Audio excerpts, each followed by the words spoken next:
Vous connaîtrez la vérité et la vérité vous affranchira. La vérité vous rendra libre. Donc, la vérité, c'est quoi? Premièrement, comme nous l'avons vu, la vérité, c'est ce qui est juste, droit, sûr, dans un caractère, que ce soit le caractère d'un homme, d'une femme, le caractère de Dieu. Deuxièmement, la vérité, c'est ce qui est réel, opposé à l'apparence, à la copie. Et troisièmement, la vérité, c'est la norme constante qui devrait guider, juger toute conduite et toute parole.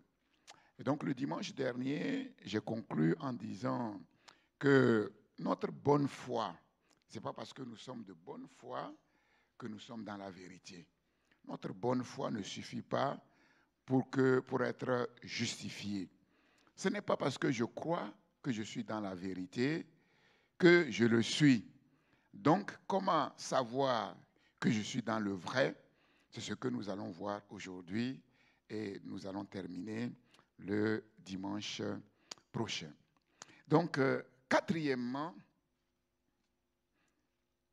dans le sens absolu, la vérité, c'est la révélation.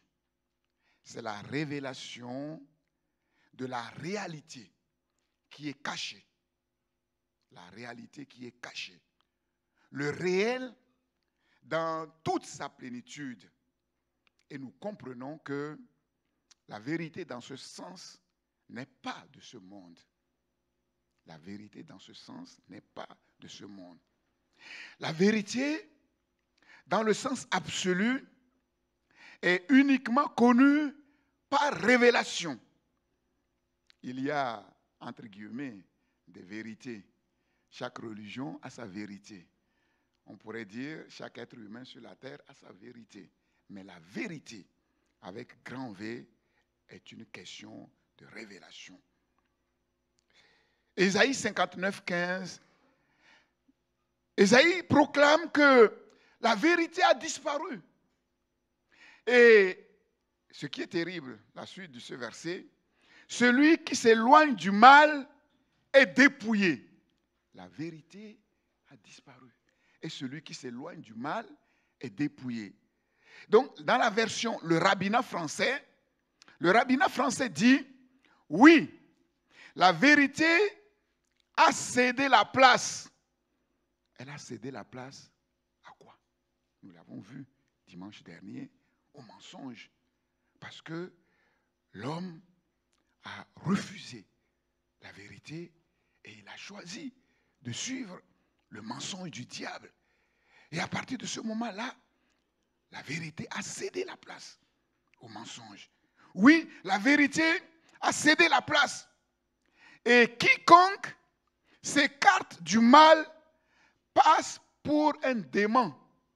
C'est fou quand même. Oui, et c'est normal, c'est logique, puisque la vérité a cédé la place. Donc finalement, puisque la vérité a cédé la place, finalement dans le monde, on appelle mal ce qui est bien, et on appelle bien ce qui est mal. Et comme la vérité n'est plus là, mais ceux qui disent la vérité, ce sont eux qui sont des fous. Et Louis II dit que celui qui s'éloigne du mal, du mensonge, il est dépouillé. C'est quand même terrible. Le monde d'iniquité dans lequel nous vivons. Et nous voyons concrètement que si vous voulez dire la vérité en tout temps, il y a des privilèges qui vont vous être enlevés. Clairement. Ça ne veut pas dire qu'il faut mentir. Ça veut dire qu'il faut avoir la sagesse de Dieu, parfois, pour savoir comment répondre. Comment répondre? Si les sages-femmes en Égypte avaient dit la vérité, les malheureux enfants juifs allaient être tués. Allaient être tués. Elles ont menti, mais elles étaient dans le vrai. puisque Dieu les a bénis. Pourquoi? Elles étaient dans le vrai, en mentant, en apparence, parce qu'il vaut mieux obéir à Dieu qu'aux hommes. Il faut le comprendre. Tuer comme ça des enfants sans état d'âme, ça ne fait pas partie des commandements de Dieu. Oui. Cela nous enseigne que parfois, on peut être dans la vérité en sauvant une vie, même au risque de mentir, plutôt que de faire autrement. Je ne suis pas en train de vous dire de ne pas payer vos impôts en mentant, parce que ce n'est pas ça que je dis. N'extrapolez pas, on est là sur le terrain de la vie. Donc, vous comprenez que la vérité n'est pas de ce monde. La vérité, si elle n'est pas révélée, c'est impossible de la connaître. Qui aurait pu penser que l'action des sages-femmes était approuvée de Dieu alors qu'elles ont menti? C'est sérieux. Et je vous ai dit que parfois, vous pouvez avoir l'impression d'être dans le vrai alors que c'est faux. Et parfois, vous allez avoir l'impression d'être dans le vrai alors que c'est dans le faux, alors que c'est vrai. Si notre cœur nous condamne, Dieu est plus grand que notre cœur.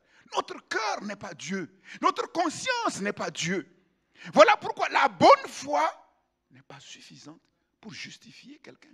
C'est Dieu qui justifie. C'est Dieu qui connaît les cœurs. C'est Dieu qui a la norme absolue de la vérité. La foi chrétienne est vérité. La foi chrétienne est vérité. En fait, c'est la seule foi qui est vraie, qui est vérité. Là aussi, ça veut dire beaucoup de choses. Il y a beaucoup de foi sur la terre. Les bouddhistes ont leur foi. Toutes les religions ont leur foi. Mais nous allons voir que la foi chrétienne est la seule vraie. C'est la seule qui soit la vérité. Parce qu'elle est fondée sur la parole de vérité. La foi vient de ce qu'on entend et ce qu'on entend vient de la parole du Christ. Elle est fondée sur la parole de la vérité, sur la vérité révélée par l'évangile, la bonne nouvelle de Dieu pour le salut de quiconque croit. Galates chapitre 2 verset 5, Éphésiens chapitre 1 verset 13. Ta parole est la vérité. Jésus l'a proclamé dans sa prière sacerdotale, Jean 17, 17. Ta parole, Seigneur, est la vérité. Sanctifie-les par ta vérité. Ta parole est la vérité. La parole de Dieu seule dans l'univers. Il n'y a qu'une seule parole à propos de laquelle on peut parler ainsi.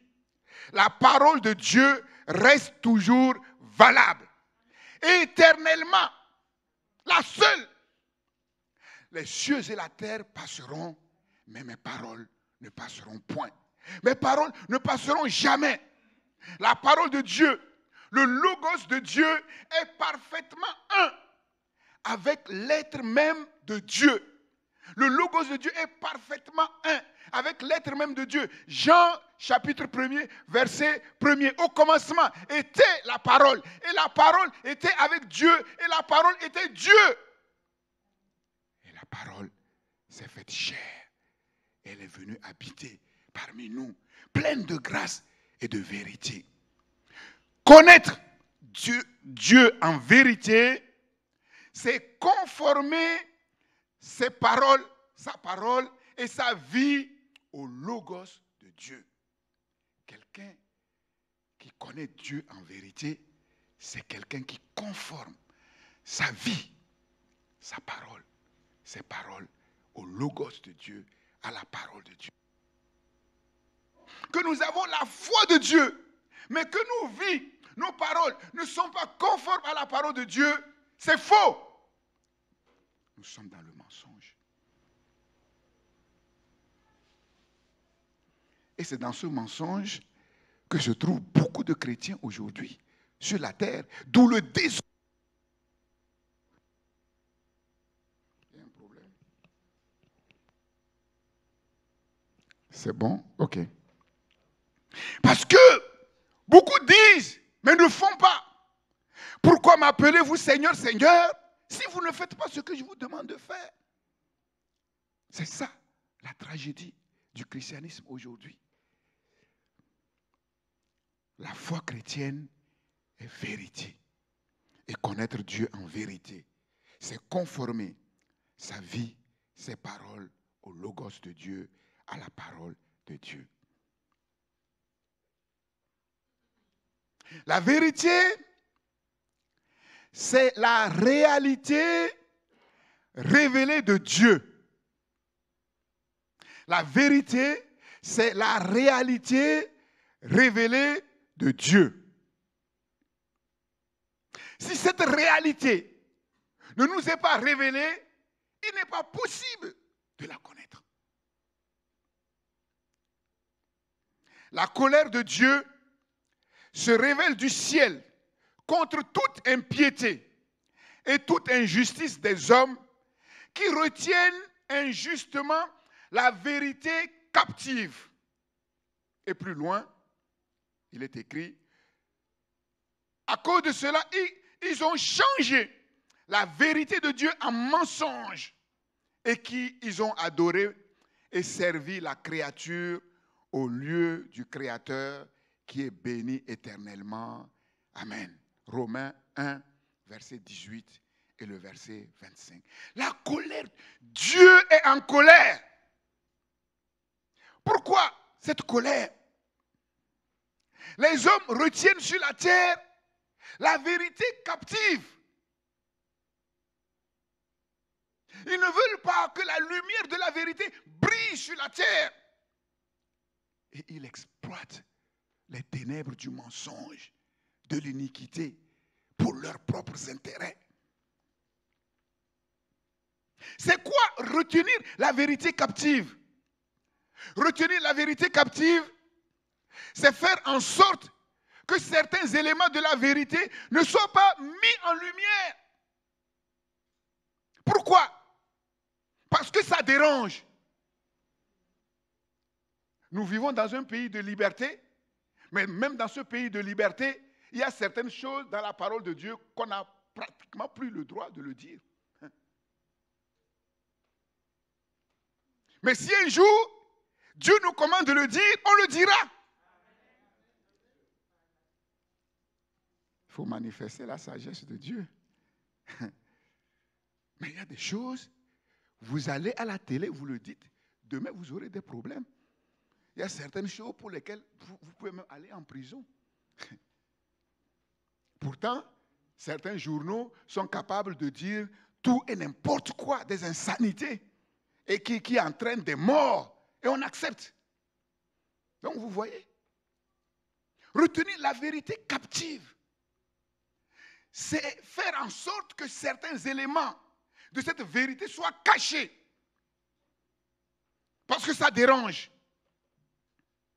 Et la conséquence, c'est quoi? C'est de plonger les gens dans l'ignorance. Or, nous savons tous, l'ignorance appauvrit tant de pauvres sur la terre à cause de l'ignorance. C'est l'un de nos axes sur lequel nous allons travailler dans notre projet au Togo. Tant de pauvres sur la terre à cause de l'ignorance. Ils ne savent pas qu'eux aussi, ils ont au moins un talent de Dieu qui peut faire fructifier sur la terre. Ils ne savent pas. Il y en a qui croient que il y a certains qui sont nés sous la bonne étoile et eux, ils peuvent réussir. Et puis les autres sont nés sous la mauvaise étoile et c'est la pauvreté. C'est faux! La pauvreté, l'ignorance tue. L'ignorance détruit. Donc, retenir la vérité captive, c'est de dépouiller, c'est d'appauvrir, c'est de tuer, c'est de détruire. Voilà pourquoi Dieu est en colère à cause de tous ces désordres. Mon peuple périt parce qu'il lui manque qu'il est dans l'ignorance. Parce qu'il est dans l'ignorance. Donc nous comprenons l'importance de grandir dans la connaissance de la vérité.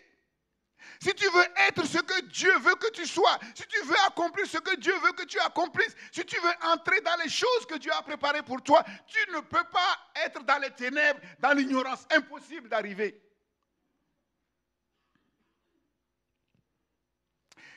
Lisons Éphésiens chapitre 4. Éphésiens chapitre 4. Nous allons lire dans Éphésiens chapitre 4.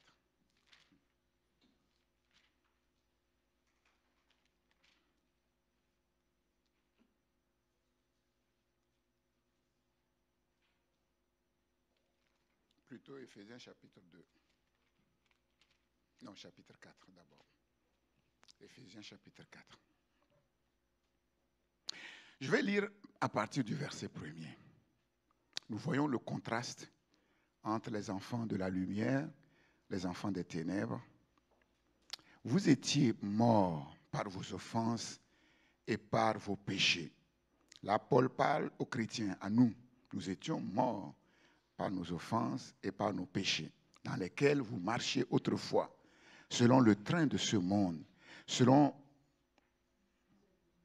Ah, oui, j'ai dit 4, mais c'est pour ça que je me disais, il y a un problème.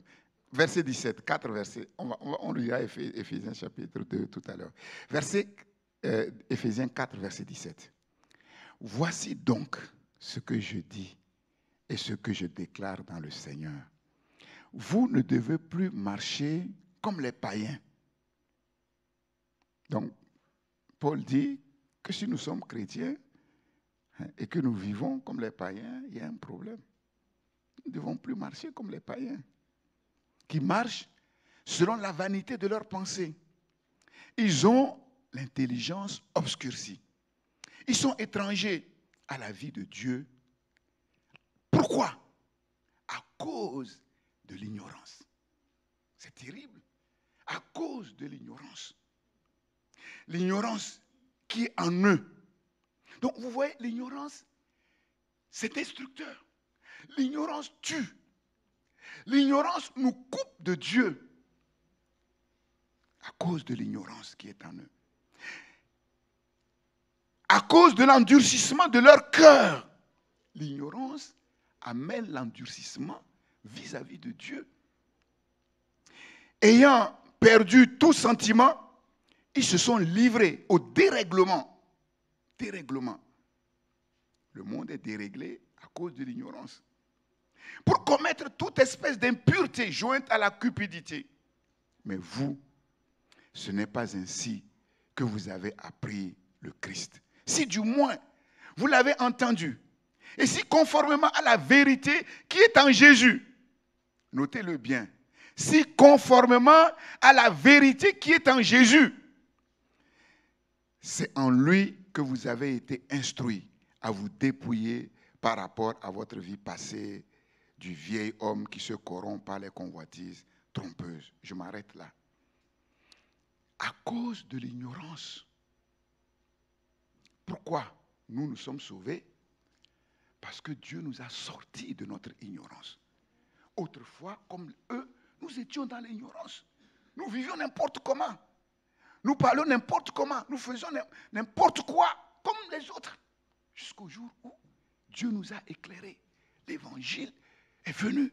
Et on a compris qu'on était dans le faux. Et on est sorti du faux pour aller dans le vrai. On est sorti des ténèbres pour aller dans la lumière. Et Paul dit, maintenant que vous êtes dans la lumière, vous ne devez plus marcher comme si vous étiez dans les ténèbres. Parce que sinon, mais vous gagnez quoi? Vous gagnez quoi? Ça sert à quoi de dire qu'on est chrétien si on est encore dans les ténèbres? Si on est encore dans les ténèbres. L'ignorance. Retenir la vérité captive. Vous savez, il y a des passages dans la Bible que nous ne comprenons pas et que nous ne comprendrons pas. Beaucoup de passages. aucun homme, aucun être humain sur la terre ne peut dire, moi je connais la Bible. Bon, parfois on a entendu, ah oui, ce pasteur, il connaît très bien sa Bible. Aucun pasteur, aucun théologien. Parce que connaître très bien la Bible, parfaitement la Bible, c'est connaître parfaitement Dieu. C'est impossible. Dieu nous donne de connaître ce que nous pouvons connaître, comprendre pour notre foi et pour notre édification. Quand Dieu a dit dans Genèse, chapitre 3, que la postérité de la femme allait écraser la tête du serpent, qui a compris? Personne. Personne n'a compris. La preuve, c'est que Israël a retourné tous ces versets-là. Mais quand l'accomplissement est arrivé, c'est eux qui ont tué. Celui qui devait venir les libérer, ils l'ont tué. Celui qu'ils attendaient pour les libérer, ils l'ont tué. Il y a des passages de la Bible, surtout les passages prophétiques dans l'Apocalypse. Quand Jean essaie de décrire la nouvelle Jérusalem en disant que les rues sont faites d'or, que les portes sont en diamant, que c'est les anges qui seront les vigiles. Je me dis, mais qui peut comprendre ça? Qui peut comprendre ça? Mais il y a aussi dans la Bible des paroles, des passages qui nous dérangent. Il y a des passages qui choquent. Si quelqu'un veut venir après moi sans haïr son père, sa mère, ses enfants, sa femme, j'en dis, oui, mais votre Dieu là, il est dur.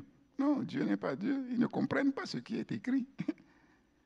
Quand on le comprend, on dit c'est la vérité. Et les gens,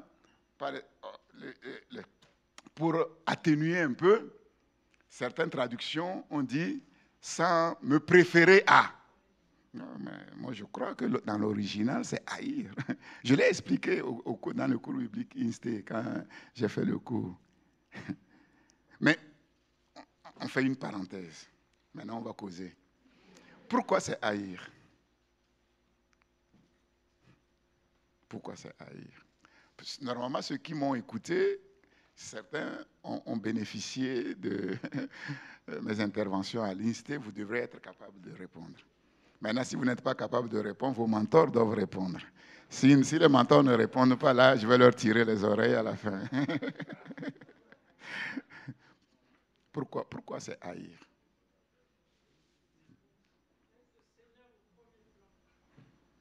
Oui, on n'a pas besoin de haïr pour le mettre au premier plan.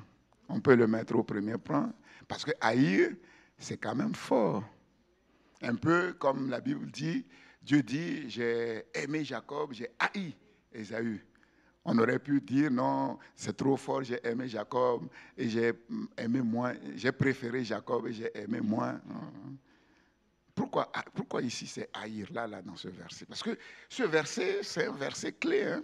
C'est un verset fondamental de la Bible. Hein?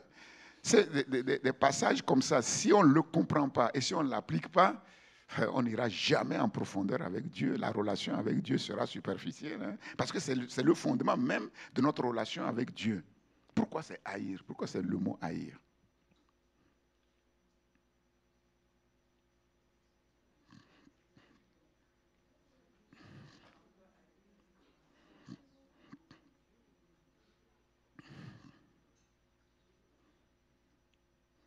Est-ce que haïr le péché, est-ce que ça vous choque? Ça ne vous choque pas. Donc maintenant, je commence à vous mettre. Les mentors aussi sont mieux.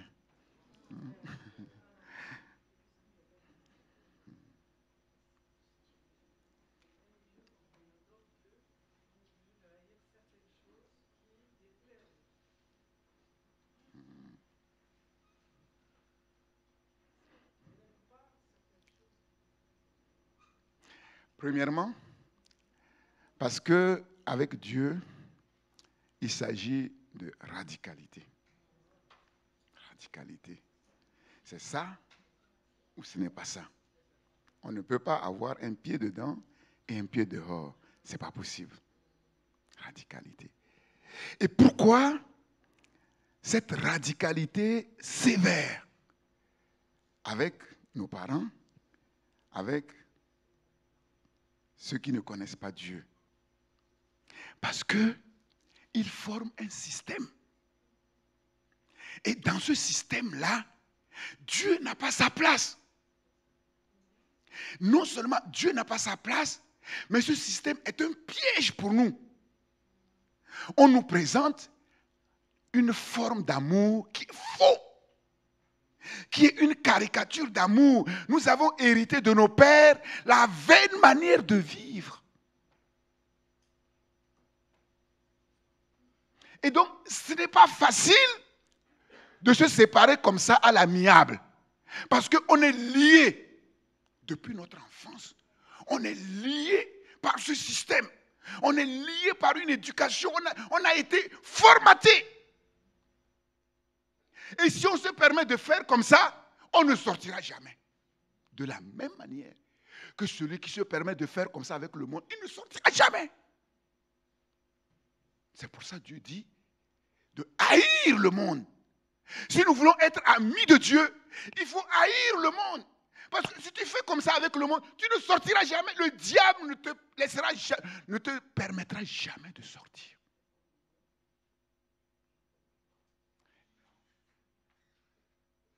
Donc il y a une violence spirituelle dans cette affaire. Ce sont les violents qui s'emparent du royaume de Dieu. Mais est-ce que cette violence spirituelle, est-ce que le fait de haïr, est-ce que c'est négatif? Mais pourquoi?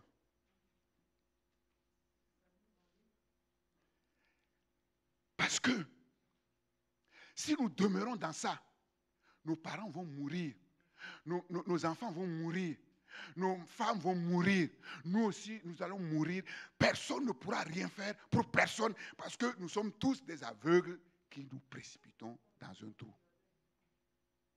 La meilleure manière que le salut vienne, c'est qu'il y ait quelqu'un qui se dégage, qui sorte avec violence de ce système-là de mort pour aller maintenant dans le système de Dieu. Et dans le système de Dieu, il est impacté par l'amour de Dieu. Et maintenant, il revient dans le système duquel il est sorti pour impacter ses parents, pour impacter son mari. Sinon, impossible. Aucun témoignage. Et je vous défie, si vous ne vivez pas pleinement votre vie chrétienne avec Dieu, vous ne toucherez jamais aucun membre de votre famille. Aucun. Aucun, je vous le dis. Franchement. Parce que moi, je l'ai expérimenté. Avec mes parents, je suis radical. Et pourtant, aujourd'hui, demandez à mon épouse, demandez à mes enfants, ils vont vous dire, j'ai de bonnes relations avec mes parents. Mais j'ai été radical. J'ai dit, votre chemin, vous le suivez. On ne peut pas empêcher quelqu'un de suivre son chemin. Maintenant, moi, je suis mon chemin. Et parce que je suis mon chemin, vous ne me trouverez plus dans les choses dans lesquelles on était ensemble dans votre chemin. Vos traditions là, tout ça, vous ne me trouverez pas. Et c'est logique. Pourquoi, s'ils ne veulent pas me suivre dans mon chemin, pourquoi ils voudraient que moi je les suive dans leur chemin? En plus, moi je sais que je suis dans la vérité, dans la lumière, et qu'ils sont dans les ténèbres. Donc il y a des choses qui choquent à tort. Parce que l'être humain ne comprend pas les choses de Dieu, ne comprend pas la parole de Dieu, ne comprend pas la vie de Dieu.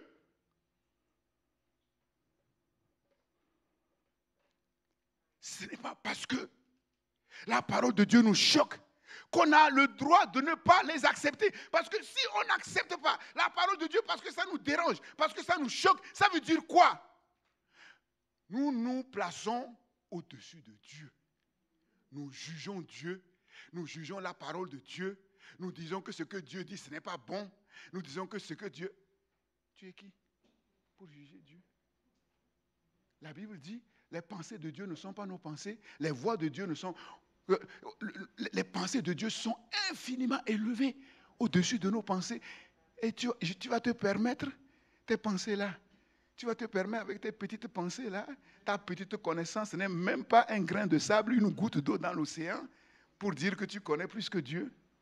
À cause de tout cela, les hommes retiennent la vérité captive parce qu'il y a des choses qui les choquent, parce qu'il y a des choses qui les dérangent. Retenir la vérité captive est un sérieux frein à l'œuvre de Dieu dans la vie d'un être humain. À partir du moment où l'être humain n'accepte pas toute la parole de Dieu, Dieu ne peut rien faire. Dieu, il y a un frein à l'œuvre de Dieu dans sa vie. À l'exemple de notre ami Jonas.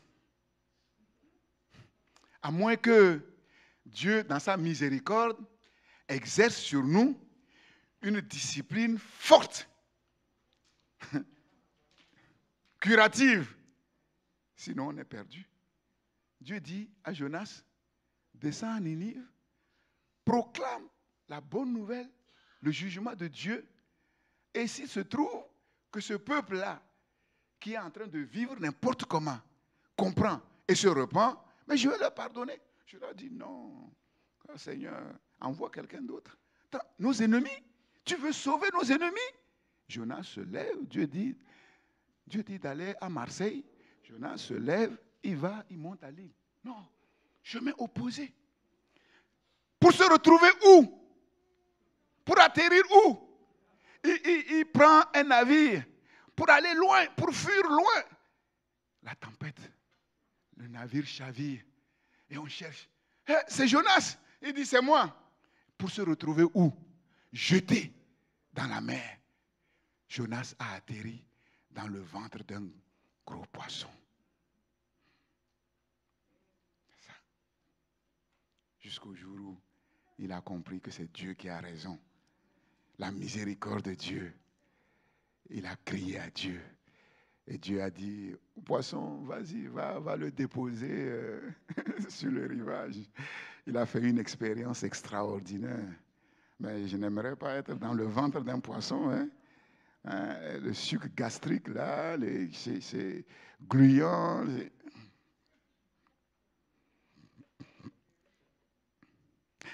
Dieu travaille dans nos vies en utilisant toute sa parole de la Genèse jusqu'à l'Apocalypse.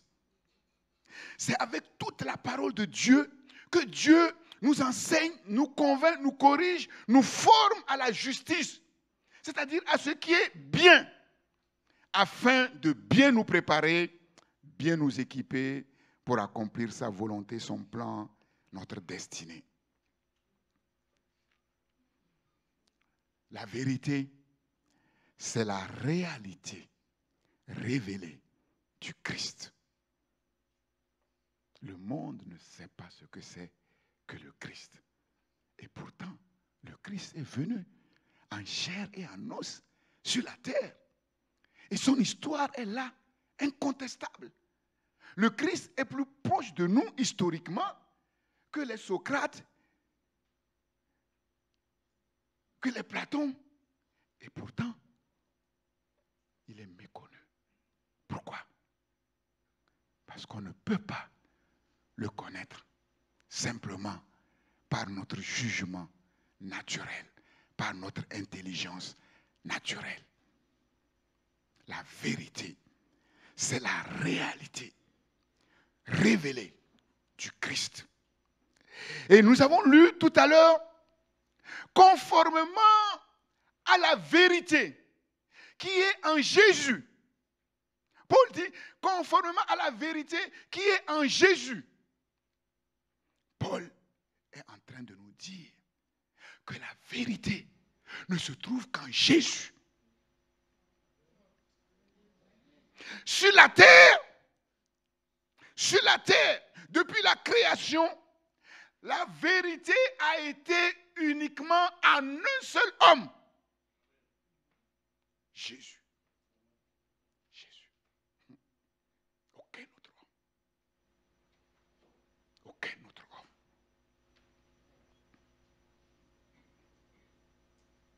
La vérité n'est pas seulement en Jésus, mais la Bible dit que Jésus est lui-même la vérité. Je suis le chemin, la vérité et la vie. Nul ne peut aller au Père, à Dieu le Père, que par moi. La vérité.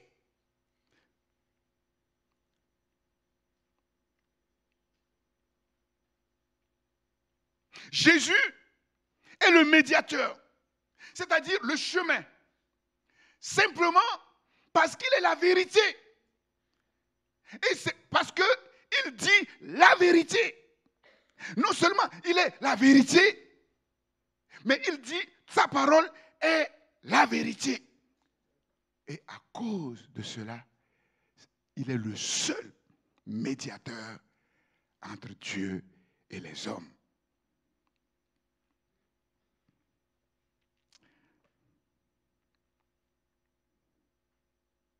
Dans l'évangile de Jean, et on le voit aussi dans l'épître aux Hébreux, la vérité, c'est aussi l'accomplissement des types et des images préparatoires du salut.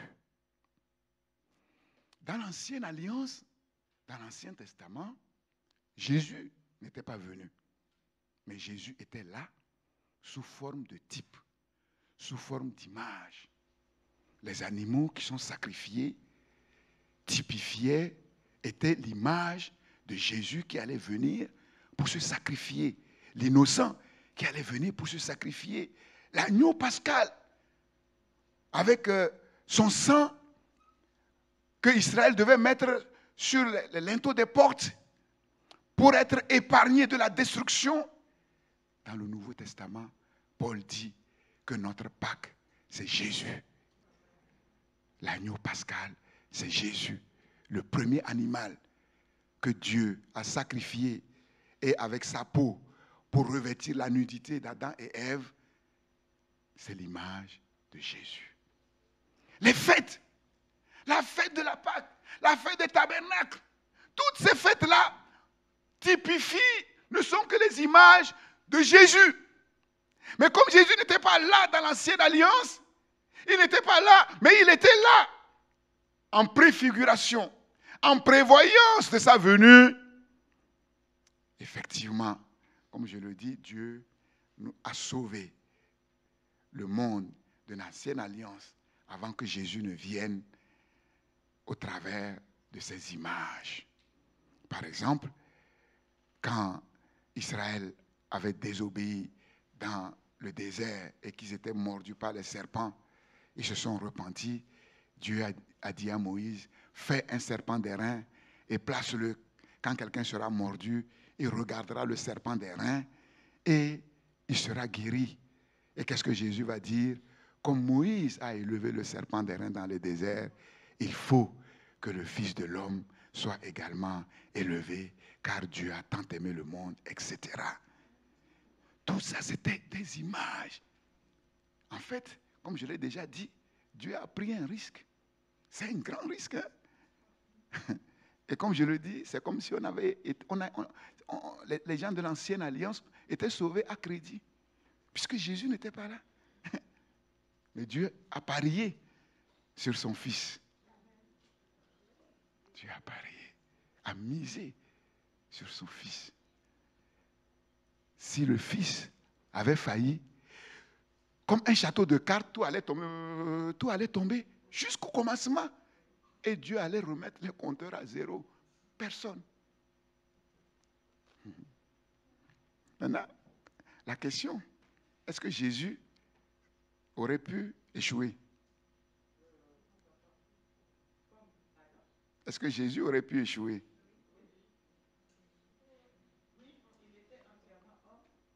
Si Jésus ne pouvait pas échouer, c'est de la mascarade.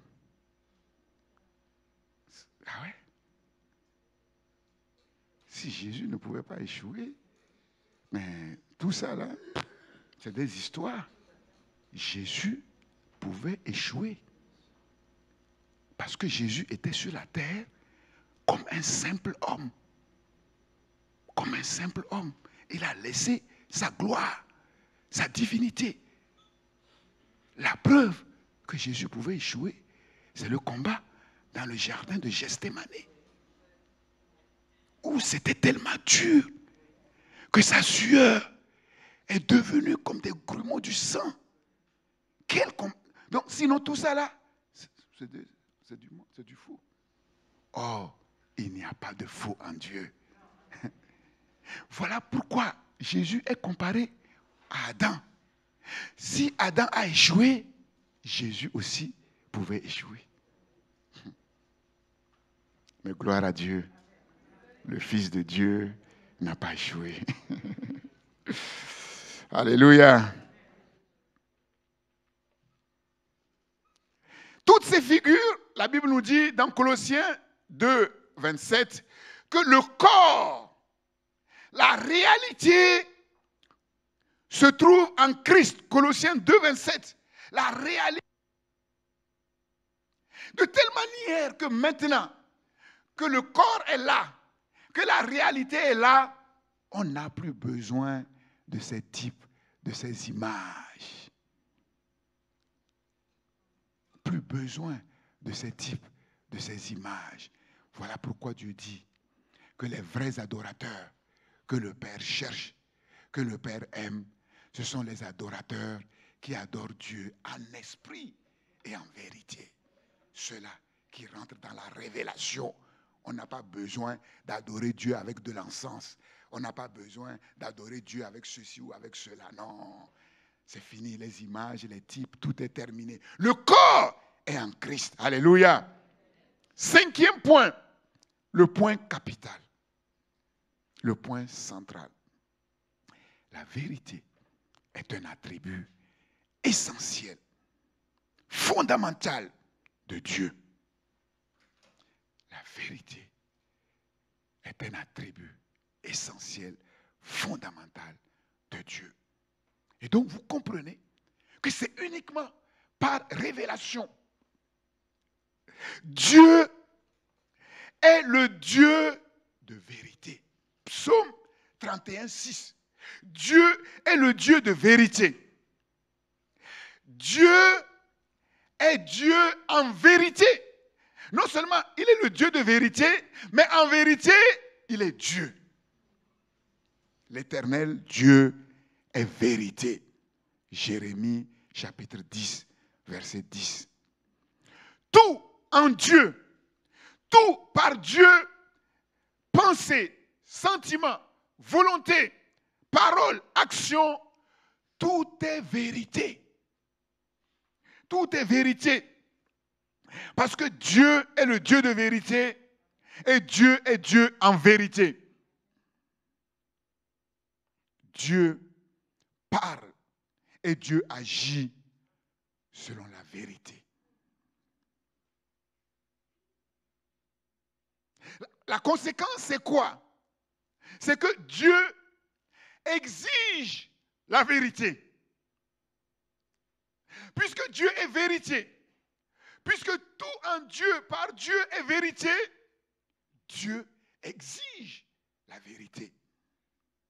Dans la nature profonde de l'être humain, Psaume 51, verset 8, Dieu exige la vérité dans la nature profonde de l'être humain.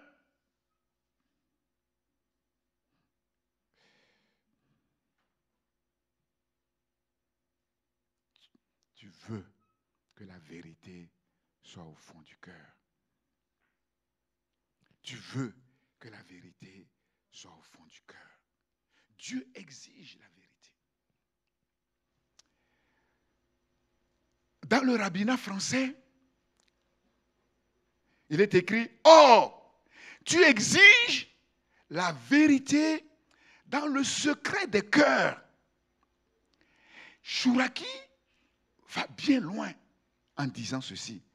Voilà, tu désires la vérité dans les glandes. Est-ce qu'il y a des biologistes ici? Est-ce qu'il y a des scientifiques ici? Vous voyez la parole de Dieu, comment elle est profonde, comment elle est diverse. On ne peut pas jouer avec la parole de Dieu. Louis II dit, tu veux que la vérité soit au fond du cœur. Le rabbinat français dit, va plus loin, tu exiges la vérité. Et Chouraki dit, Dieu veut que la vérité soit dans nos glandes. Mais ça veut dire quoi? Mais c'est profond. Donc, j'ai sauté tout de suite sur mon dictionnaire. Moi, je ne suis pas scientifique. Pour voir les glandes. Une glande, c'est quoi? Les glandes ou une glande, c'est un organe dans le corps dont la fonction est de produire une sécrétion. Par exemple, les glandes salivaires, la salive, la langue qui vient de la langue. Les glandes mammaires, les seins des femmes qui donnent le lait à leurs enfants. Les glandes sudoripares, la sueur. Quelle est la fonction des glandes?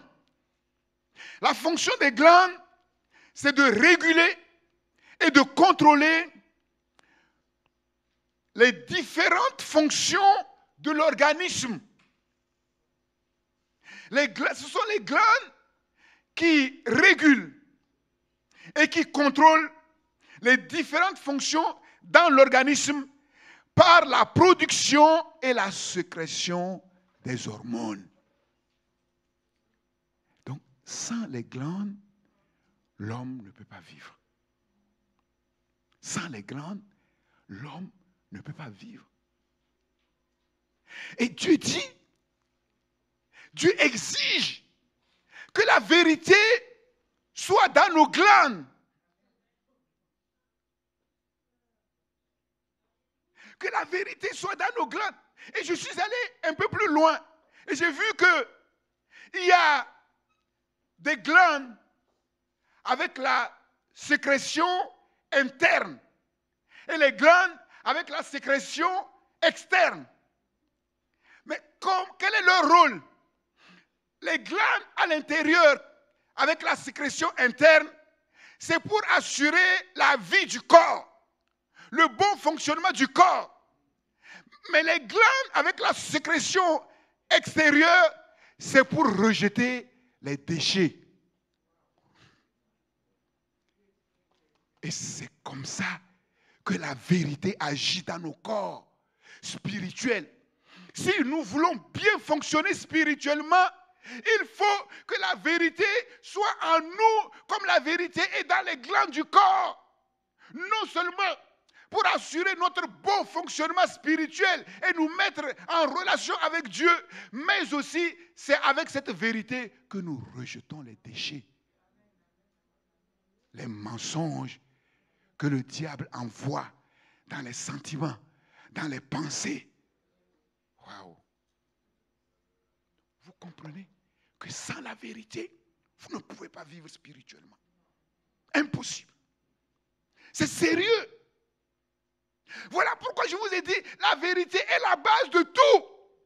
Vous enlevez la vérité, tout homme. Il n'y a plus d'amour, il n'y a plus de foi, il n'y a plus de consécration, il n'y a plus de sincérité, il n'y a plus rien.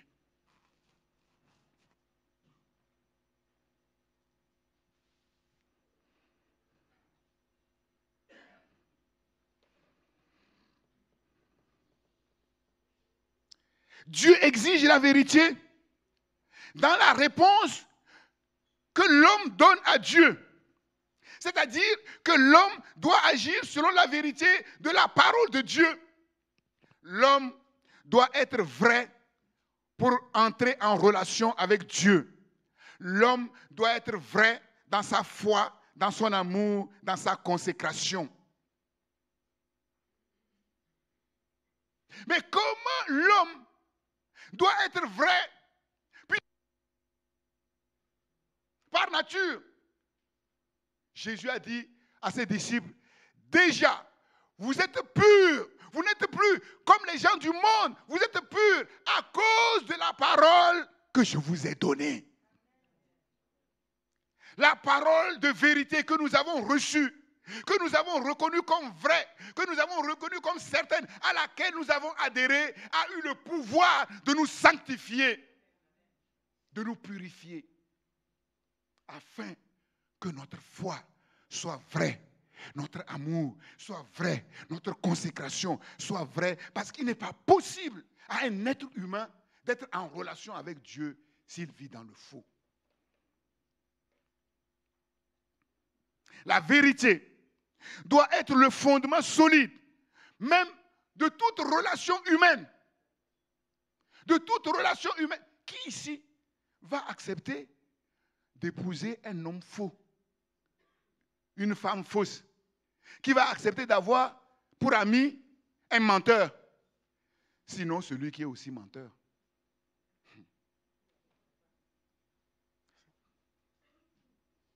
Non, si je pose la question, c'est que la personne sait. Mais sinon, la question n'a pas de sens. Qui va accepter de marcher avec quelqu'un de faux? Qui? Et vous voulez que Dieu qui est vérité, nous, les êtres humains, qui sommes un peu comme ça, on ne peut pas accepter que quelqu'un nous regarde droit dans les yeux et nous mente. Et Dieu, vous croyez qu'il va accepter? Dieu qui lit les cœurs, qui connaît les pensées? Avant que la parole ne vienne dans notre bouche, Dieu l'a déjà connue. Ce n'est pas possible. Ce n'est pas possible. Tu ne rendras point de faux témoignages à l'égard de ton prochain. Ça fait partie des 10 commandements. Exode chapitre 20, verset 16, Deutéronome 5, verset 20. Amour et vérité sont inséparables. Amour et vérité sont inséparables. L'amour sans la vérité, c'est l'hypocrisie. L'amour sans la vérité, c'est la flatterie. L'amour sans la vérité, c'est le laxisme. Petits enfants, n'aimez pas seulement en parole et par la bouche, mais aimez en action et en vérité. En action et en vérité. 1 Jean chapitre 3, verset 18.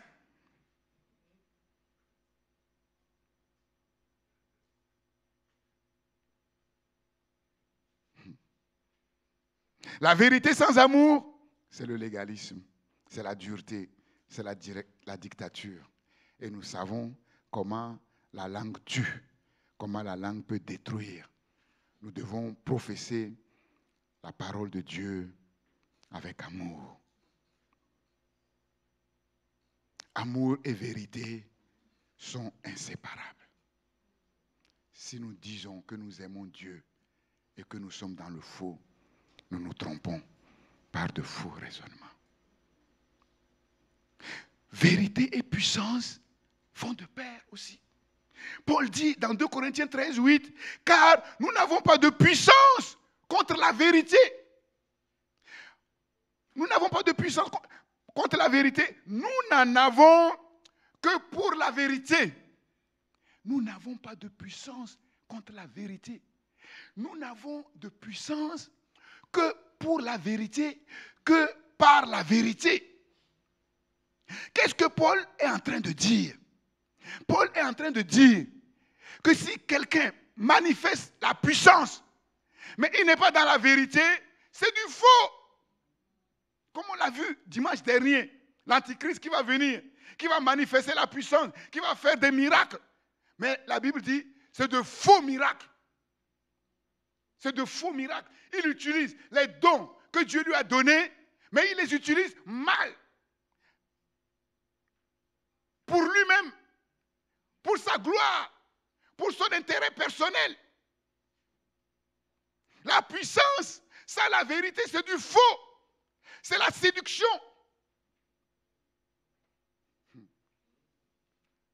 Quand tu vois un miracle, demande-toi qu'est-ce qui est derrière. Ce n'est pas parce qu'il y a un miracle, il y a la puissance qui est manifestée, que c'est du vrai. Et c'est ce qui trompe les gens aujourd'hui. Le faux christianisme. Voilà pourquoi on est choqué. Dieu dit, vous avez chassé les démons. Vous avez prophétisé. Vous avez accompli des miracles, mais je ne vous connais pas. Je ne vous connais pas. Ce sont des hommes qui utilisent les dons que Dieu leur a donnés pour eux-mêmes, pour séduire les gens, mais déconnectés de la vérité, déconnectés de l'amour. La Bible dit que Dieu ne se repent ni de ce don, ni de ses appels. Si Dieu donne un don de puissance à quelqu'un, Dieu ne le récupère pas. Si la personne n'est pas dans la vérité, il va faire des miracles.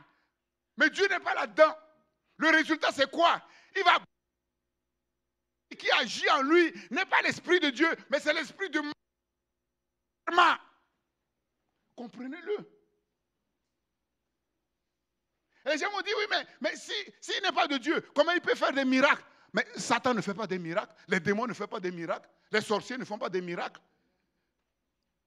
Donc on peut dire qu'on est pasteur, faire des miracles, mais avec l'esprit d'erreur derrière, parce qu'on est déconnecté de la vérité. Et Jésus dit, je ne vous connais pas, vous qui commettez l'iniquité. C'est sérieux. C'est sérieux. À quoi reconnaît-on un vrai serviteur de Dieu? Je vous pose la question.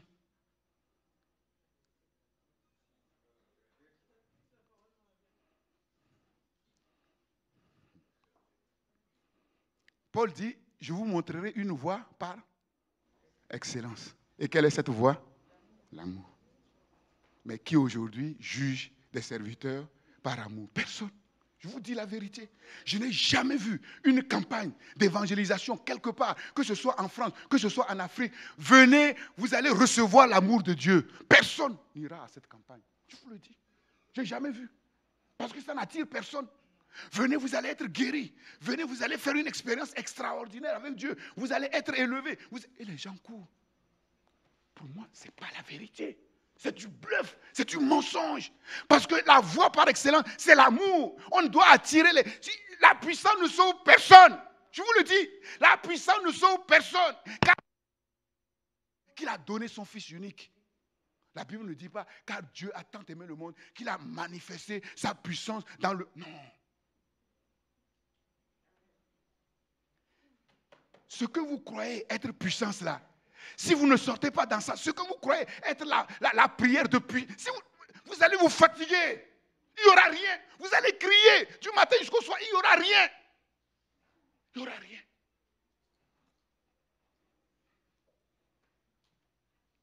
Il y a beaucoup de faux dans le christianisme à l'heure actuelle.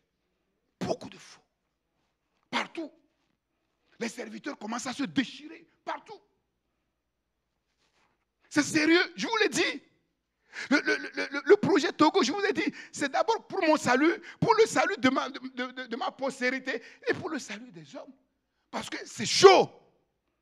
Jésus a dit, quand le Fils de l'homme viendra, trouvera-t-il encore la foi sur la terre? Et on est là dans ces choses-là. Comment se fait-il que tout le monde sait? Les serviteurs, les premiers, nous savons tous que le plus grand commandement, la chose dans laquelle Dieu veut retrouver chacun de ses enfants, ce qui nous permet d'être en relation avec Dieu, de marcher, c'est l'amour. Mais on n'en parle pas. Pourquoi? Prophétie par ici, prophétie par là, puissance par ici, puissance par... Pourquoi? Parce que l'amour, ça n'attire personne. Beaucoup de serviteurs sont méprisés. Je vous ai dit une fois, le plus grand apôtre, c'était qui? Parmi les apôtres, le plus grand, celui qui était respecté par tous les apôtres, c'était qui? Non, non, c'est Jacques. Quand Paul a rendu son témoignage, il a dit, je n'ai pas vu que tout le jeu, j'ai rencontré d'abord Jacques, et ensuite Pierre et Jean. Lisez les épîtres de Jacques. Quel miracle il a accompli. Jean lui-même, quel miracle il a accompli. Rien. Pierre, il a fait des miracles un temps et ensuite il a disparu. Aujourd'hui, quelqu'un qui reçoit la puissance de Pierre là, pour que quand il passe quelque part, son ombre guérit. Hein? Vous croyez que quand Dieu va lui dire arrête-toi, il va s'arrêter? Oh non. Non. Non. C'est ça le problème. C'est le problème. Que Dieu nous aide à comprendre ces choses. Je vous ai dit, beaucoup de chrétiens ont assis leur foi sur du faux sans même se rendre compte. Ils sont formatés par le faux. C'est pour cela, je vous le dis, je le répète, c'est sérieux, même en répétant, mais ça ne passe pas parce que ce sont des forteresses. Dieu m'a dit, Dieu m'a dit, Dieu m'a dit. C'est faux! Dans Dieu m'a dit, il y a 90% de faux. Je vous le dis. Je vous le dis sincèrement. D'accord. Sinon, venez me voir et on va s'asseoir pour parler. Et montrez-moi les signes du Dieu m'a dit, tels qu'on les voit dans la parole de Dieu. Montrez-moi ces signes-là. Montrez-moi ces signes. C'est ça. Et je vous ai dit, le Dieu aujourd'hui est devenu un Dieu bavard et un Dieu vulgaire. Pourquoi? Il parle n'importe comment et à n'importe qui. Celui-là même qui vient, on ne sait même pas s'il est sauvé ou pas. Ah, Dieu m'a dit. Dieu m'a dit. C'est sérieux. Moi, je n'ai pas besoin que Dieu me dise. J'ai la parole de Dieu. J'ai toute la parole de Dieu. Dieu t'a dit, ok, tu es en relation avec Dieu. Bon, on va s'asseoir, on va discuter de la parole de Dieu, puisque Dieu t'a dit. Mais on va parler de la parole de Dieu. Ils ne connaissent même pas la parole. Ils ne connaissent pas la parole. C'est sérieux. Et ils se confondent, mais dans du faux. Ils pensent qu'en disant Dieu m'a dit, ils sont spirituels. Ils sont en relation avec Dieu. Mais ce n'est pas ça. C'est pas ça.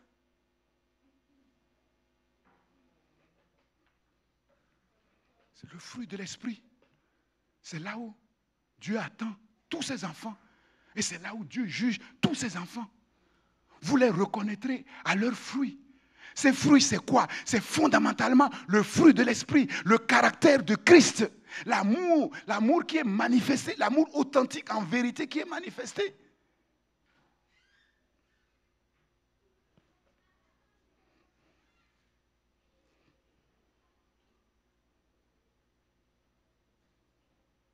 Jean chapitre 1er, verset 15.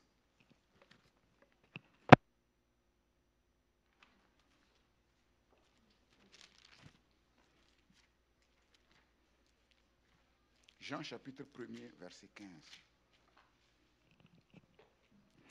Jean lui a rendu témoignage et s'est écrié, c'est lui dont j'ai dit, celui qui vient après moi m'a précédé car il était avant moi.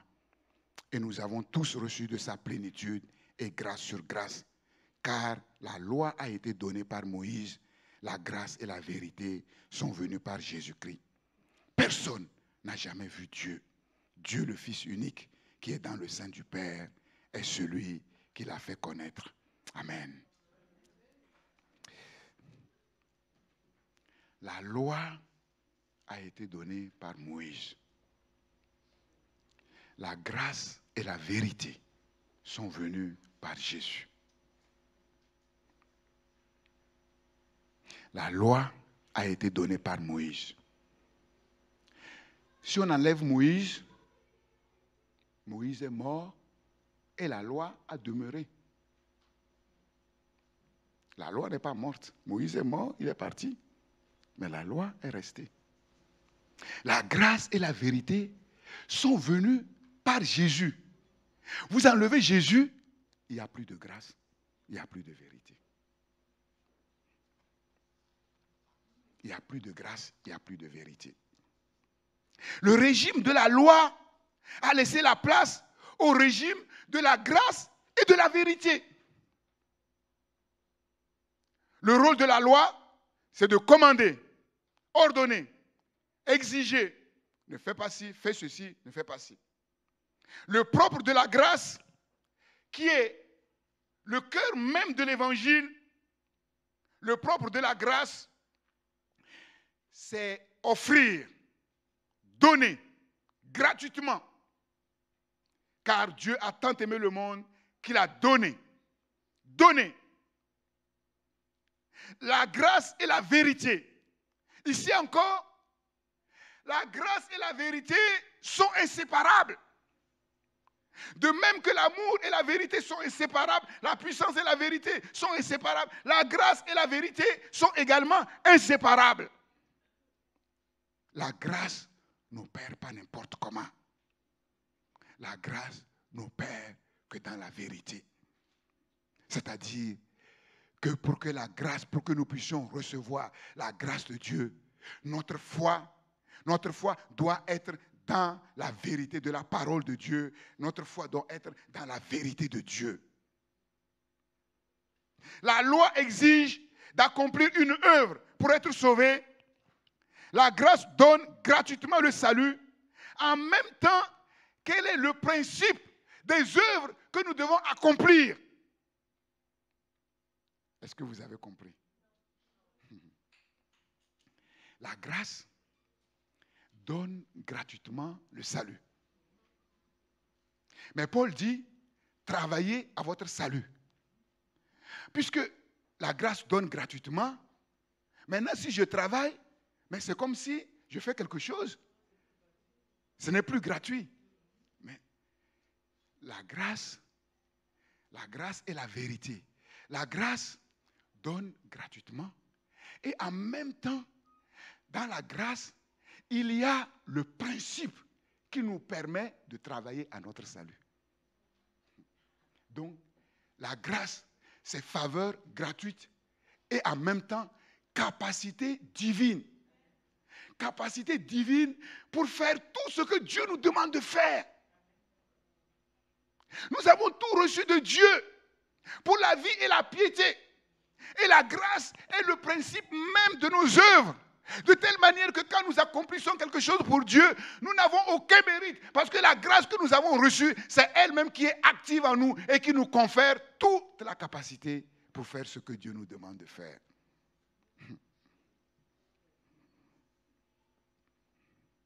L'apôtre Jean insiste sur le fait que Jésus est la vérité. Jésus est à la fois manifestation de la plénitude de la grâce, mais aussi la pleine révélation du caractère même de Dieu, de la personne même de Dieu. Dans le régime de la loi, le vrai caractère de Dieu, c'est-à-dire Dieu est amour, était voilé, caché. Ésaïe a pu s'écrier, Ésaïe 45, 15, mais tu es un Dieu qui se cache, Dieu d'Israël, sauveur. Dieu se cachait parce que la plénitude de la grâce n'était pas encore venue, Jésus n'était pas encore venu. Donc la plénitude de la grâce dans l'ancienne alliance était aussi voilée. Mais maintenant, tout est dévoilé. Et c'est cela, l'extraordinaire privilège de la nouvelle alliance. Plus rien n'est caché.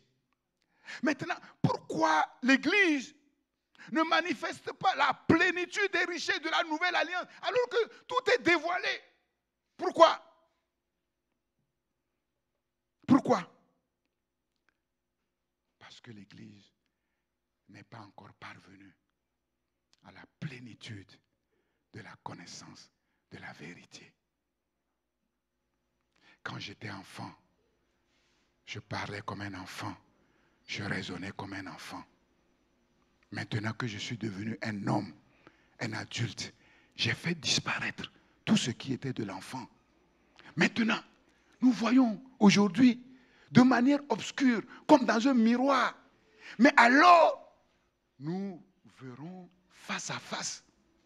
Mais alors, aujourd'hui, je connais en partie. Mais alors, je connaîtrai comme j'ai été connu. Je connaîtrai parfaitement. Donc, vous comprenez que votre prospérité avec Dieu est liée de la compréhension et de la connaissance que vous avez de la vérité de Dieu. Parce que tant que vous n'êtes pas réellement libre, il est impossible d'entrer dans les choses que le Seigneur a préparées pour nous. On ne peut pas être à la fois esclave et fils. Éphésiens 2. Vous étiez morts par vos offenses et par vos péchés, dans lesquels vous marchiez autrefois selon le train de ce monde, selon le prince de la puissance de l'air, de l'esprit qui agit maintenant dans les fils de la rébellion. Nous tous aussi, nous étions de leur nombre et nous vivions autrefois selon les convoitises de notre chair, accomplissant les volontés de Dieu, de la chair et de nos pensées. Et nous étions par nature enfants de colère. On a lu tout à l'heure que Dieu était en colère. Enfants de colère comme les autres. Verset 4. Mais Dieu, qui est riche en miséricorde, à cause du grand amour dont il nous a aimés, toujours, vous allez voir, quand il s'agit des choses, c'est toujours l'amour n'est pas loin. Toujours par amour, il n'est pas question de puissance, il n'est pas question de sagesse, pas toujours. Mais Dieu qui est riche en miséricorde, à cause du grand amour dont il nous a aimés, nous qui étions morts par nos offenses, nous a rendus vivants avec Christ. C'est par grâce que vous êtes sauvés. Verset 6.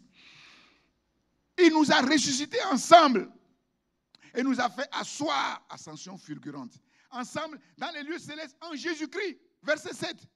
Afin de montrer dans les siècles à venir l'infinie richesse de sa grâce.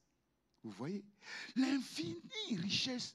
Nous, on parle de grâce surabondante. Là, ici, il est question. L'infinie richesse de sa grâce par sa bonté envers nous en Jésus-Christ. Dieu veut démontrer l'infinie richesse au travers de qui? Au travers de qui? De l'Église.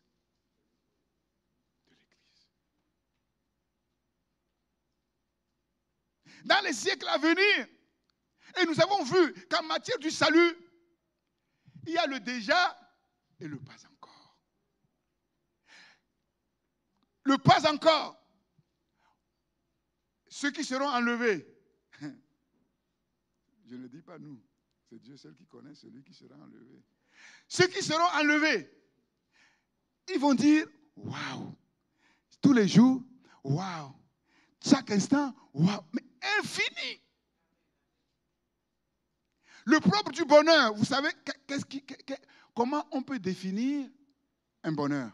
Simplement. J'avais dit un jour que le bonheur peut se définir en ceci, le fait de n'avoir besoin de rien.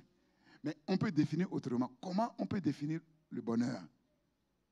Le bonheur, c'est une joie infinie qui commence, mais qui n'a pas de fin. Mais sur la terre, ça n'existe pas.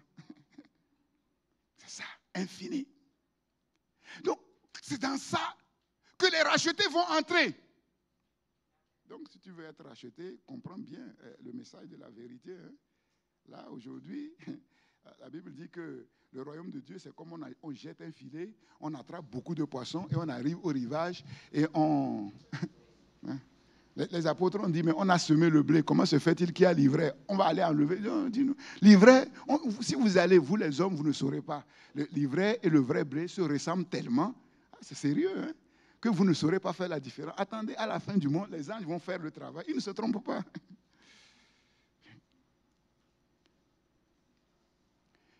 Il est possible de vivre le déjà, les prémices de ce que Dieu va faire. Aujourd'hui, nous pouvons le vivre, mais à condition que nous soyons pleinement dans la vérité, que nous grandissions dans la vérité. Et la connaissance de la vérité nous ouvre les portes de la plénitude, de l'infinitude de la grâce de Dieu, des richesses de Dieu. Et c'est là notre but. C'est là notre but. L'Église n'est pas parvenue à la parfaite connaissance de la vérité. Si vous demeurez dans ma parole, vous connaîtrez la vérité. Et la vérité vous rendra libre. La vérité vous rendra libre. C'est la liberté des vrais fils de Dieu. Le vrai fils de Dieu ne peut pas être à la fois fils de Dieu et fils du diable. Il ne peut pas être fils et esclave. Et la liberté des fils, c'est la dignité royale des princes régnants qui nous donne concrètement accès à tous les privilèges, à toutes les richesses, à la gloire de notre Seigneur. La liberté pour jouir de ce que Dieu nous a donné dans sa grâce infinie. La vérité c'est Dieu qui se révèle pour être connu. Dieu qui se révèle pour être connu. Et quand nous connaissons Dieu, nous avons la pleine lumière. Surtout, à partir de la connaissance du Dieu révélé, nous avons la lumière. Surtout, l'univers dans lequel nous vivons, d'où nous venons, où nous allons, entre les deux, comment on peut s'en sortir, les choses deviennent claires. Les choses deviennent claires. La grâce est la vérité. La grâce, c'est Dieu connu par la révélation de la vérité, Dieu connu pour être possédé. Et Dieu possédé, c'est la faveur et la capacité. Jésus a dit, moi et le Père, nous viendrons et nous ferons notre demeure en vous. Et là, c'est l'assurance de réussir notre destinée, quels que soient les temps, quelles que soient les circonstances. Dieu connu, Dieu possédé, c'est la vérité et la grâce que Jésus nous donne. Est-ce que c'est dans ces choses, mon frère, ma soeur, que tu es? Si c'est dans ces choses que tu es, tu n'as pas à te tracasser de quoi que ce soit. Le Dieu connu, le Dieu que nous possédons, c'est le Dieu d'amour. Et le Dieu d'amour, c'est le Dieu de grâce. Et le Dieu de grâce, c'est le Dieu de l'impossible. Et le Dieu de l'impossible, c'est le Dieu de vérité qui n'a jamais menti et qui ne trompera jamais qui que ce soit. Que son nom soit béni. Seigneur,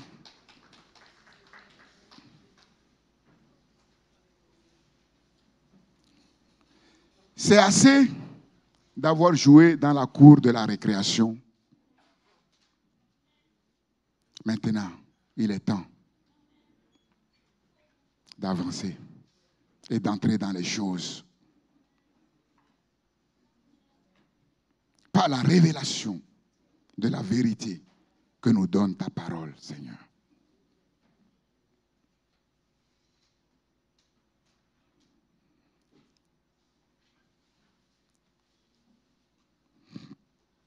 Tu ne veux pas que tes enfants soient dans le parvis, mais tu veux qu'ils soient dans le sanctuaire. Oh Dieu, ta parole est la vérité. Merci pour ta parole. Les apôtres ont rendu témoignage en disant, nous avons reçu de sa plénitude et grâce sur grâce et grâce pour grâce. Jésus est la source de cette grâce infinie, débordante.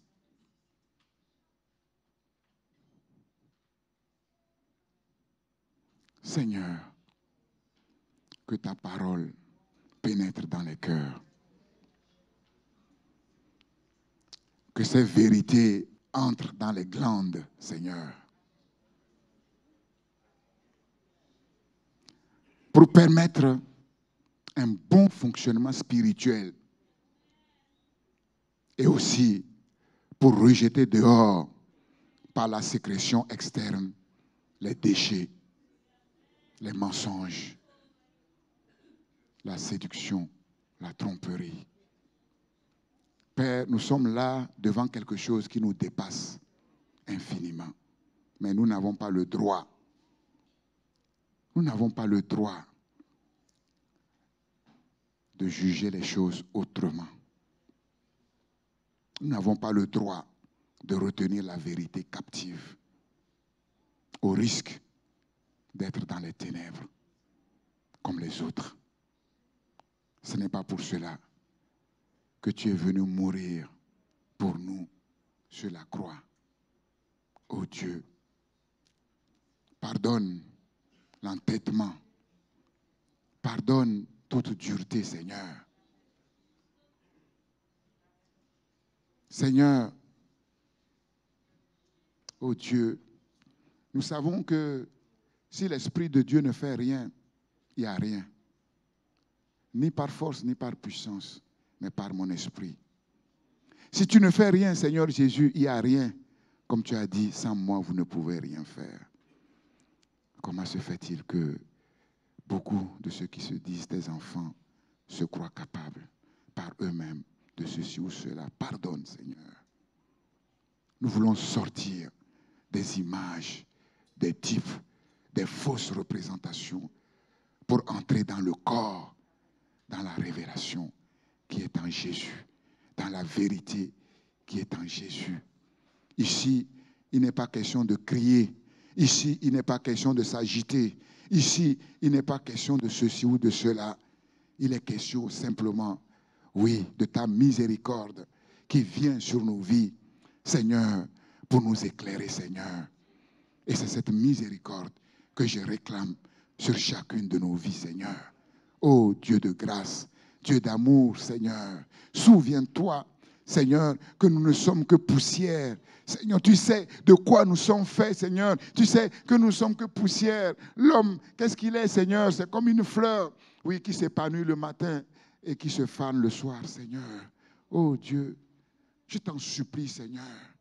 Je t'en supplie, Seigneur. Je sais bien que ces messages ne sont pas les messages qu'on entend sur Internet à gauche et à droite. Je le sais, Seigneur, mais c'est le message de la vérité qui libère, qui rend libre et qui qualifie, Seigneur, non seulement pour entrer véritablement en relation avec toi, Seigneur, mais pour accomplir cette noble destinée que tu as adressée à chacun de ceux qui ont répondu à ton appel, Seigneur.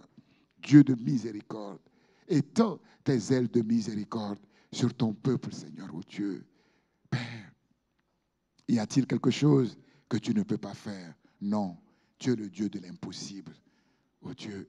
Est-ce que nous avons besoin de jeûner, de prier pendant des heures, de crier, de nous lamenter, de pleurer pour que tu donnes? Non, tu n'es pas comme ce juge inique, Seigneur, oh Dieu. Tout ce que nous te demandons, tu connais et tu as déjà pourvu, Seigneur. Nous t'en supplions. Viens au secours de ton peuple, non seulement à Christ pour les nations, non seulement en France, mais partout dans le monde, Seigneur, oh Dieu. Le bateau du christianisme est en train de tanguer dangereusement, Seigneur, sur les flots de la mer. Viens à notre secours. Nous t'en supplions, Seigneur. Donne-nous, Seigneur, de revenir vraiment aux fondamentaux, de revenir à la vérité de l'évangile, de revenir à la vérité de Dieu. Par nous-mêmes, nous ne pouvons pas le faire. Mais par ta grâce, Seigneur, tu nous permets de le faire. Car ta grâce, Seigneur, c'est la gratuité, c'est la faveur. Mais ta grâce aussi, c'est le principe, contient le principe de vie, la capacité qui nous permet d'entrer et de vivre les choses que tu nous as données. Seigneur, de telle manière que tout est grâce du début jusqu'à la fin, du commencement jusqu'à la fin, Seigneur. Dieu de grâce, oui, merci pour ta patience, Seigneur. Merci pour ta patience. Il y a un temps pour toutes choses. Et nous croyons que c'est maintenant le temps pour tes enfants d'ouvrir les yeux, d'ouvrir les oreilles, d'ouvrir leur cœur. Non pas à n'importe quoi, mais à la vérité qui est en Jésus et en Jésus seul. Seigneur, merci. Merci de confirmer ta parole dans le cœur, Seigneur. Merci de confirmer ta parole dans les cœurs. Que ta parole pénètre, Seigneur, dans les glandes de tes enfants, Seigneur, et accomplisse son œuvre, Seigneur, avec puissance et en profondeur, Seigneur, non pas en apparence. Nous ne voulons rien d'apparence. Le tapage, ça n'intéresse personne, Seigneur. Oui, nous voulons laisser le diable avec ses tapages, Seigneur, et venir à notre Seigneur Jésus-Christ, qui n'a pas fait de tapage quand il était sur la terre, Seigneur. La croix n'a pas été du tapage, Seigneur. C'est sérieux. Oh Dieu, oui, libère-nous, Seigneur, oh Dieu, des feuilles qui ne portent pas du fruit, Seigneur, oh Dieu. Seigneur, oui, qu'est-ce qu'on peut faire avec les feuilles? Les figuiers qui ont de belles feuilles flamboyantes, Seigneur, belles à l'apparence, mais derrière, il n'y a pas de fruits. Nous refusons, Seigneur, oh Dieu, mais nous voulons porter du fruit, même s'il n'y a pas de feuilles. Tant pis, Seigneur, pourvu que nous portions du fruit, Seigneur, qui soit utile à notre maître, qui soit utile à notre génération. Oui, ma prière vraiment ce matin, Seigneur, sans fioriture, Père, Père, Père, donne-nous l'amour de la vérité et que l'amour de la vérité pénètre dans nos glandes, Seigneur, et libère un bon fonctionnement spirituel en nous et jette à l'extérieur de nous, Seigneur, les œuvres du diable, les œuvres des ténèbres, le faux, les mensonges, les faux raisonnements. Nous t'en supplions, Seigneur. Ô Dieu de gloire, nous t'en supplions, fais-le, Seigneur, ô Dieu, que quelque chose vraiment fondamentalement change au plus profond de notre être humain, Seigneur, ô Dieu. Merci, car tu écoutes la prière, tu agis. Nous serons étonnés, émerveillés de l'œuvre que tu as commencé de faire et que tu vas amener à la maturité, de telle manière que partout où tu nous envoies, les peuples des nations rendent ce témoignage. Ces gens ne sont pas comme les autres. Ils ne parlent pas comme les autres. Ils ne se comportent pas comme les autres. Parce que la vérité de Dieu est dans leurs glandes, Seigneur. Que ton nom soit béni et remercié à cause de Jésus qui a tout accompli, lui seul. Quand il est mort à la croix, sa mère n'a pu rien faire pour lui. Elle était éloignée. Ses meilleurs amis parmi les apôtres se tenaient au loin. Personne ne l'a aidé en quoi que ce soit. C'est lui seul qui a tout fait. Et c'est lui seul qui mérite notre louange. C'est lui seul qui mérite notre reconnaissance. À cause de son sang, nous avons accès à ces choses précieuses. Ô Seigneur Jésus, toi, notre grand frère céleste, sois remercié, Seigneur, au-delà de nos paroles. Merci par la puissance du Saint-Esprit qui est à l'œuvre en nous, qui est sur nous, qui est avec nous pour nous conduire dans la vérité de ta parole. Merci Seigneur. Donne à ton peuple, Seigneur, de voir ta gloire au travers de cette parole dans le courant de cette semaine qui vient. Donne aux uns et aux autres d'expérimenter quelque chose de cette parole de vérité qui n'a rien pour plaire, Seigneur, qui n'a rien pour attirer, mais ô combien précieuse pour nos vies, combien essentielle et fondamentale pour nos vies. Conduis tes enfants dans des expériences spirituelles de cette parole, Seigneur, qui leur donne d'être complètement affranchis et d'avancer dans les choses que tu as préparées, ces choses qui nous dépassent infiniment et qui témoignent de ton grand amour dont tu nous as aimés pour que le monde qui nous voit soit émerveillé, Seigneur, et qui reconnaisse que notre Dieu est le vrai Dieu, le Dieu d'amour. Sois béni, notre Seigneur, à cause de Jésus-Christ et au nom de Jésus-Christ. Amen.